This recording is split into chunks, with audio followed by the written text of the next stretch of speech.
Yeah, a slight mistake there by Simon. You know, I've made a similar one. Yeah. You're thinking of getting Tomb, you realise Tomb does you 2 damage, so you're like, no, I'll get a Swamp instead. Yeah. You know, it happens to the best of us. But Absolutely. let's see if our judges can fix this. Apparently I'm being told that Simon has a Fracturing Gust in hand. Ooh. Fracturing Gust, for 5 mana. those who don't know, 5 mana, destroy all artifacts and Gain 2 life. play, gain 2 life for each artifact destroyed this way. So destroying the plating here, and the Ravager won't even be able to pass counters onto anything, because if he animates a land, that Fracturing Gust will also get that land. Now here's the choice. You have Creeping Corrosion, which is 4 mana to destroy all artifacts.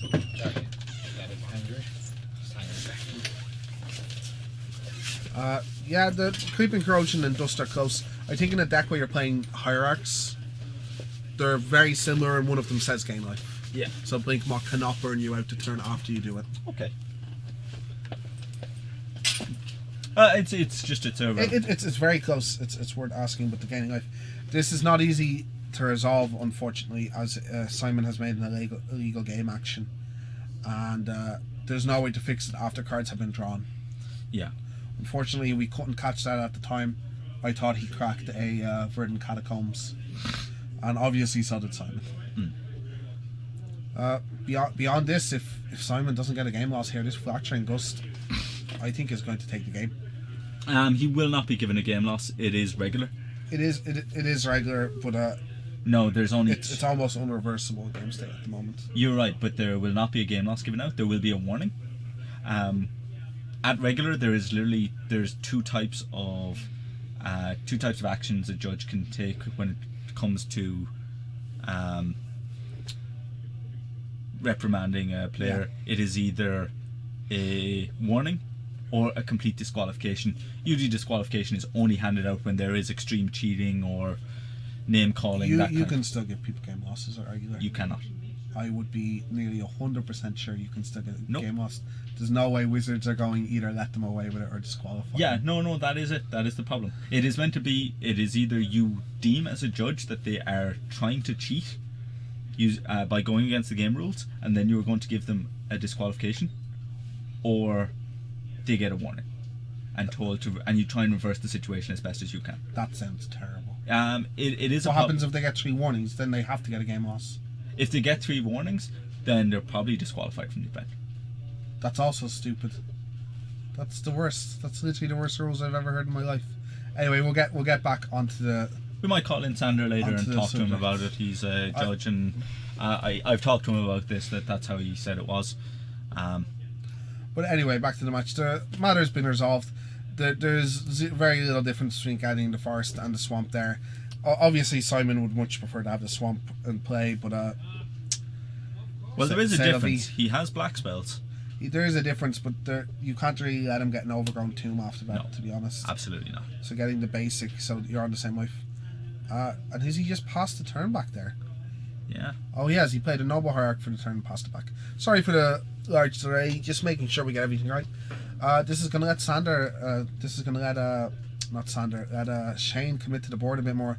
And this Fracturing Gust, if he doesn't win this turn, it's going to be backbreaking. But the thing is that he has the ability to end the game this turn if Shane's coming in with Inkmoth Nexus. Now, Inkmoth Nexus is making that life gain from Fracturing Gust redundant.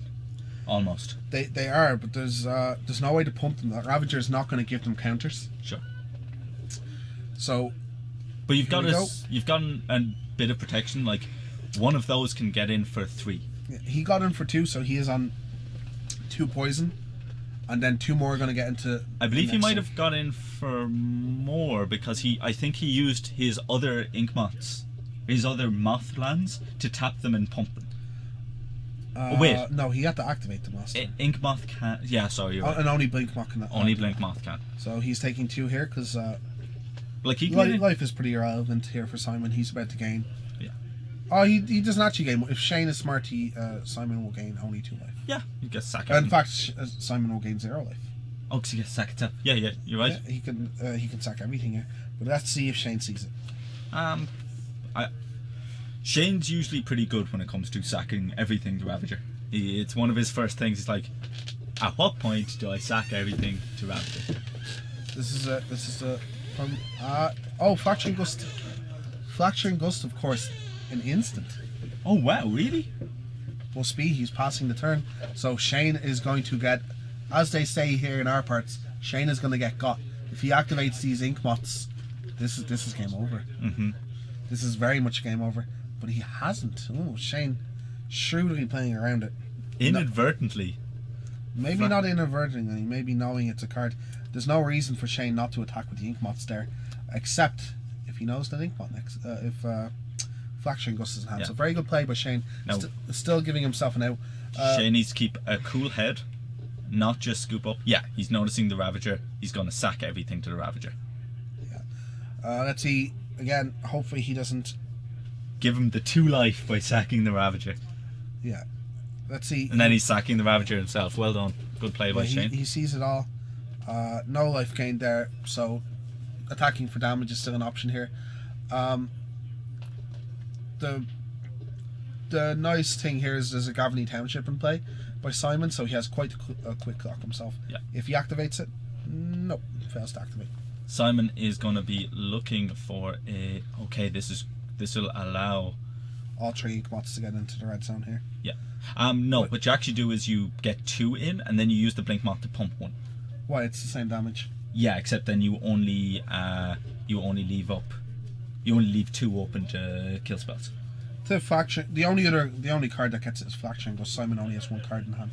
Sure. So I still think you don't it's a safe thing because you say it's the same damage. He's got no instant speed way of getting flyers. He also doesn't have the mana to do that, right? Sure he does. He has the Mox Opal and they activate 2, and then he needs. Oh, you're right. You're absolutely right. So yeah, one of them biting the dust. One of them biting the dust. That puts him to 4. But killing one does not change the clock. Yeah. It's a 3-turn clock either. No, now it's also a 3-turn clock. That bought Simon 1 turn, which could be huge.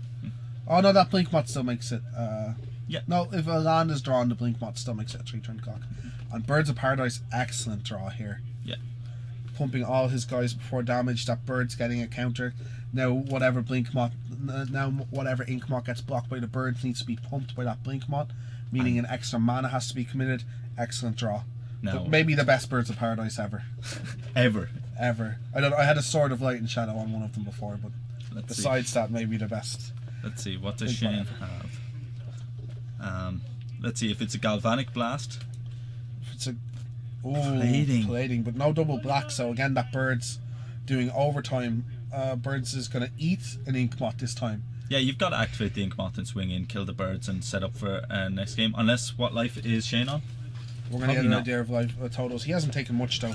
Probably not that. No, he's taken a bit. No, Shane just sitting back. No, because he just has that ink moth would just trade. But the problem is it's always going to trade. Maybe he's looking to give himself an out of another black mana source. Shane only being on 11 as well. Okay, he's got a bit of time. Not really. That's an attack for 6. He's dead next turn. Okay, sorry. By a bit of time, I mean a bit of time. Yeah. He has 1 turn. He has a bit of time. Was that Bird's a lethal swing if he swung in? Probably. Well, no, because he could activate and block. Yeah, but activating and blocking gets rid of an artifact count. The poison count is still 4 on Simon. I guess this is just a much more passive play. Oh, another ink mod. Still no double black though. No. And activating and equipping costs a lot of mana and leaves less blocking options open and eats a lot of your artifacts. Absolutely. This is going to be interesting. It's a tense finish. Shane's on 3, so any one of those creatures are lethal. So attacking with all 3 to cause 3 of those ink moths to block. And there's a Kitchen Finks. Kitchen Finks doesn't add much to this. Attacking with all 3 creatures here, presenting 3 lethal threats, and having a blink moth and an ink moth hit the dust is pretty important, I think. Yeah. No, chooses not to. Chooses just to kill 2 and take the safe route of not having. How do you like Shane throwing away the ink moth? He has to. He's on 3. He has to block both. And but throwing away the ink moth over one of the blink moths. He has 3 ink moths in one. Like he threw away the blink moth. Sorry, names. Getting rid of a blink moth and keeping an ink moth. That's what I think he has to do here. Okay. Kitchen Fig Smiter, just presenting as many lethal threats as he can and telling Shane to come at him. So if Shane draws, Shane does not have an out because he needs double black to move around that plating, and double black means he can't activate both of the ink bots. Yeah, there we go. That's game. Tight one, Fracturing Gust. You know, being the be all and end all in that matchup. And if Ravager even eating all the stuff, so the life gain didn't matter. It was a good creeping corrosion. Yeah. It was an instant speed creeping corrosion. Another reason you would play it over. I think that's fair. Shane playing around it, knowing that Fracturing Gust might be a real thing. Might be a real thing, and knowing he doesn't have to activate ink mods to win that game. Absolutely. Well played by him. We're going to game 3. Affinity on the play. Very important in this matchup, as I stated before the game. Going Hierarch turn 1 or having Affinity explode by turn 3 is a real thing. So going back to the board by Simon, maybe boarding differently for on the play and draw. Maybe a few more removal spells in on the draw. Stop these explosive starts from Affinity. Yeah, so some people don't do enough. Just going back to the side, seeing what they want to bring in, what they want to change. It does happen. Certain cards are good on the draw, bad on the play. Yeah, well, definitely. Maybe he took out one of those Hierarchs. Might want it back. And want it back on the draw. Maybe. You know, get some of his tempo back in the game, knowing maybe it's very hard to catch up with an Affinity deck without starting with Hierarch. Sure. But Shane keeping his deck the exact same. Yeah. I think he's pretty confident. He's just like, okay, I just got to race, and maybe I'm able to race enough on the play. Because even with that Fracturing Gust, if Shane was on the play, just that extra bit might have been enough. It might have. Those draws by Simon after, as I stated, can't state enough, that Birds was an extremely important Birds of Paradise. Absolutely. Otherwise Shane is running away with that game. So let's see. It all comes down to this. You've got a Siege Rhino. Dr. Rhinocedon. Why is he a doctor? He doesn't have a doctor. Wait, do you know? There's a mulligan by Shane. After all the teasing. So that hand by Simon looks interesting. There's a swamp, there's an abrupt decay. There's removal, but there's no acceleration, and there's a noble Hierarch. Was there Hierarch? Yeah, he's got Hierarch, Smiter, abrupt decay, Rhino, and 3 lands. Oh, decent hand then. Not the best against Affinity. One removal spell is maybe not enough a lot of the time, but that removal spell being able to kill a cranial plating or random dork is pretty good. Yeah. The thing is, you are going to have to sit on it. You can't really just fire it off against the first threat you see. You have to be considerate, and it's also a hand that seems very weak to Edge Champion. But Simon being head in hand, I think, is a bit overzealous. You're like, no, I think that hand's fine. If he doesn't have a Hierarch, but he does. It's a tricky one. But he absolutely does. He gets to go turn 1 Hierarch. It's important in this matchup. Shane deep in the tank. Not a snap keep then. His luck's run out.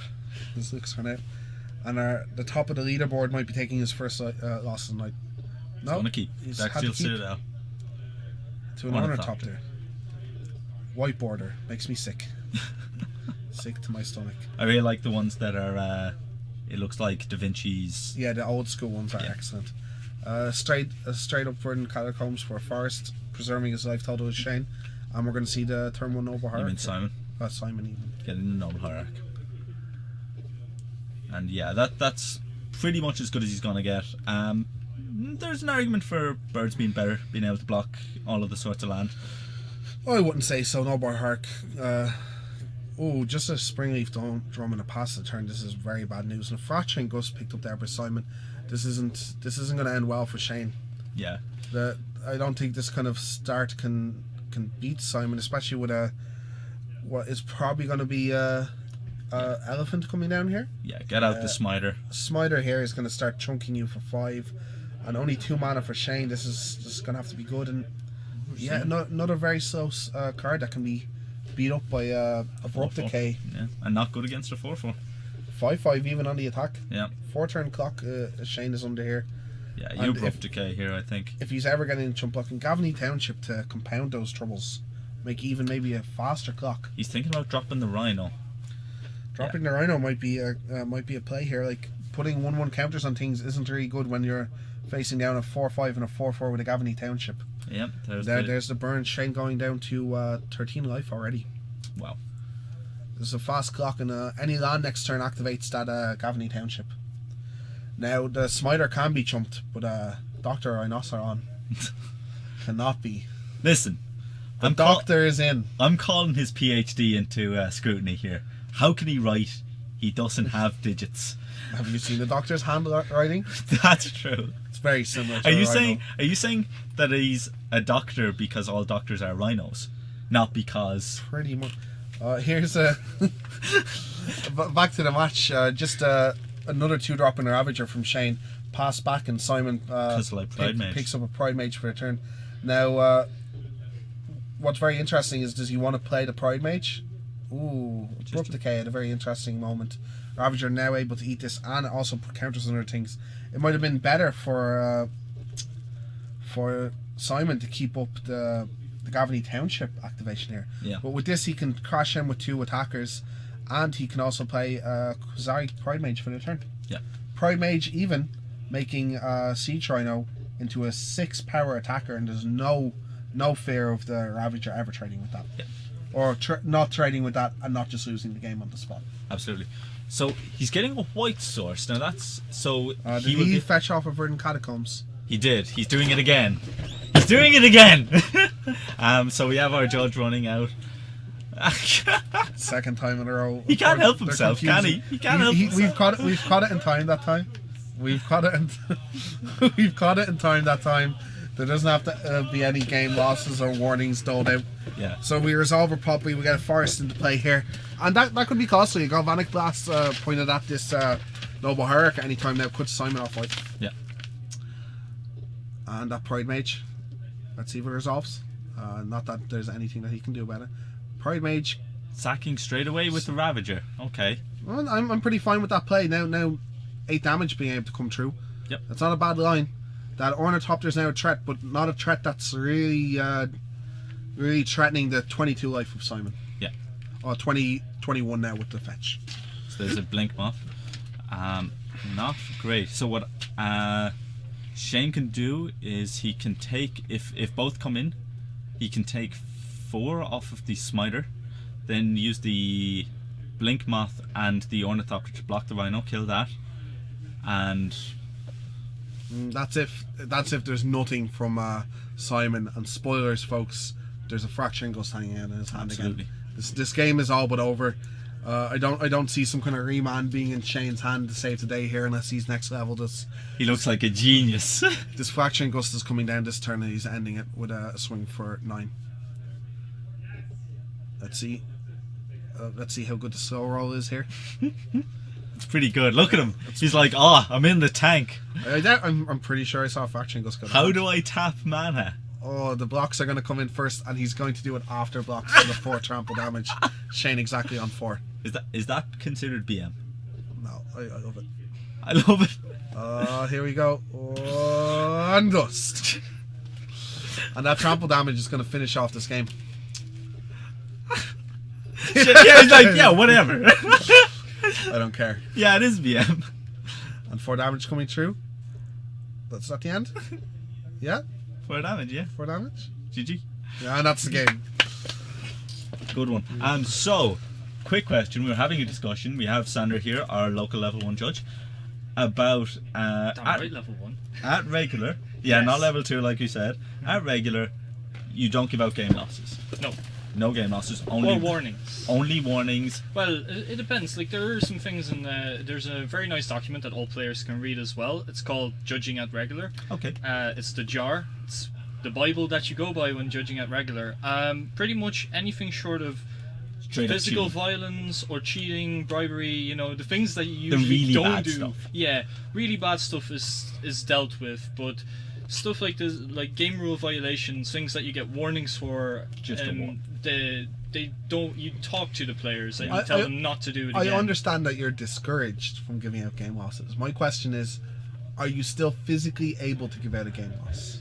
If there's an unreversible board state, are you still, and you don't think they cheated, are you still physically able to go game loss? Sure, you're always able to give someone a game loss. That is all I was saying.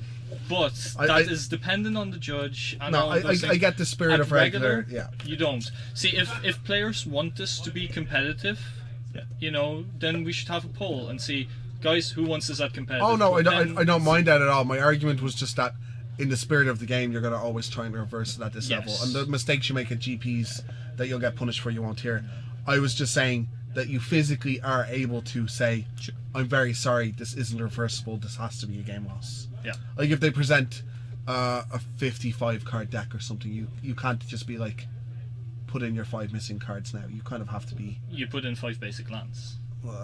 At the moment, finding it. Anyway, we won't get deep into this discussion. But yeah, most it's of the a time, difficult one, most of yeah. the time, it's just like you go easy on them unless they're very obviously doing something wrong, and then you disqualify them from the event. Yeah, Yes. yeah. So that's it. It's Okay. if they have like, I'm just asking if there must be a time where you're physically able to. oh yeah, which is all the time. That was our last match for tonight, ladies and gents. Shane being toppled at the last. Yeah. By Simon. I haven't checked yet. McKaylee in second could have only went X1. Yes. I don't know if he won his last round there or not. I'm not sure. But at most could have gone X1. We're gonna have a quick check to see if there's any other matches we can give Well, you. I gave Kirill some bad feels there. He lost to me in a Scape Shift mirror match, except that I am of course playing something with Through the Breach and Emrakul's. Spaghetti meatballs. Spaghetti and meatballs. Quick I question. won in the best way in game 1. Was it just casting Emrakul? No, there was no Emrakul's. He Scape Shifts. Sure. And I already had 2 Valid Codes and Primeval Titan. I was like, I get to attack with Primeval Titan as I can put you to 5. And he's like, yeah, I'm on 5. And I had 2 Valid Codes. And I'm like, okay, sure. And he was on 8 lands, and I was on 15. And I'm like, no. So he goes, Scape Shift. Sure. Doesn't float his mana because he's like, what's he gonna have? Yeah. And I go, Through the Breach, Primeval Titan, in response to his Aww. Valid Code triggers. Kill you. Kill you. Quick question. Yes. Here at Gamersworld, when you get positive results, you get Yeah. packs. The pack prizes out are very good. What was your score tonight? 3-1, but I got a buy, so you know. 2-1 and by you get 4 packs. Yes.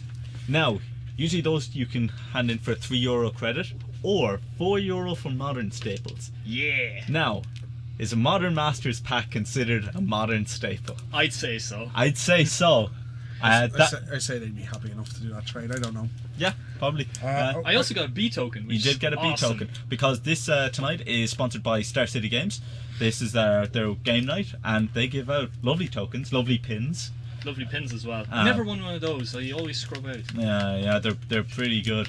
If you could just run around to the camera and show the folks the lovely B token. Yeah. I'll could. do that. I need to trade in my packs anyway, guys. Do. Okay, Talk to you, Sandra, because we're actually I think we're one of only 2 stores in all of Europe that has these Star City Games. I've heard it's very low. I'm not 100%. There's the beautiful token you win this month, the Excellent. B, which goes quite well with Hornet Queen. Yeah, I love that. The current standard powerhouse it is. Our producer Alex is just running around seeing if there's any people going on to Game 3 so we can give you the last little bit of action of the modern night. Besides that, we might talk a bit about Modern Masters. We've both had a few drafts with it. We've both had a run around. How do you feel about the format? The format is quite good. It's hard to tell. It's because of its price entry. It's going to be hard to get a good feel of it. You know what? I enjoyed my couple of drafts I did, and Yeah. a lot of archetypes, a lot different than normal drafting. Being nostalgic, seeing old stuff.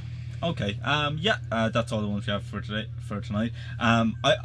Myself drafting it, I felt like I had to think a bit more during the draft. With old Modern Masters, I felt like I was like, okay, I'm gonna be the Goblins deck, and I settle into that pretty quickly. Yeah. Or I'm gonna be, what was another deck in that? Fairies. Fairies. I'm gonna be fairies, and I'll settle into that. Or Affinity, and I'll settle into that. And it's just like, it felt like you didn't have to work for it as much. Like the Spirit deck in Modern Master 2015, you need cards like the Changelings and Nameless Inversion, to make that really work, and Arcana spells to make it really go off of Waxmane Baku, and like there's all of these kind of things that it's a bit, I don't know, flatter, I guess. Like with Affinity cards you get cards like Glinthawk Idol, but one of my favourites, and I know you really like it as well, but that's just good in any white deck. Just For sure. And there's a lot of that kind of thing going on. Well, hopefully we'll get to draft it again here at Gamersworld next Tuesday. They still have a few Absolutely. boxes left in stock. Absolutely. I know people quite liking it, and this is a set you draft. You do not open packs. If you get a pack, you wait and you get 2 more, and then you use that as your draft packs. Sure. Always draft these packs there because it's a fun draft. I really like it. I'm hoping to have one or two more over the next coming weeks. Hopefully. It's also coming out on Magic Online. Is it this weekend? Somewhere tonight or tomorrow. Tonight. I don't know how the time zones go because I think it says the 28 on their website, but I think it literally comes online on midnight the 28 Okay. for them, and I don't know when that is for. So I'm very bad at time zones. Well, we're 6 hours ahead. Ahead. Is it ahead or behind? Ahead, I think. Okay. I'm not sure. Check it out anyway. Always worth drafting a moto. Anyway, from me, we're 6 hours ahead. from me, David Murphy, and from Eamon Jones. thank you very much for joining us tonight. That's been another great Thursday of modern. Wednesday. What day is of modern, and we very much hope to see you next week. Yeah. Same time, Same channel. same bad channel. Okay, thank you, folks. Bye.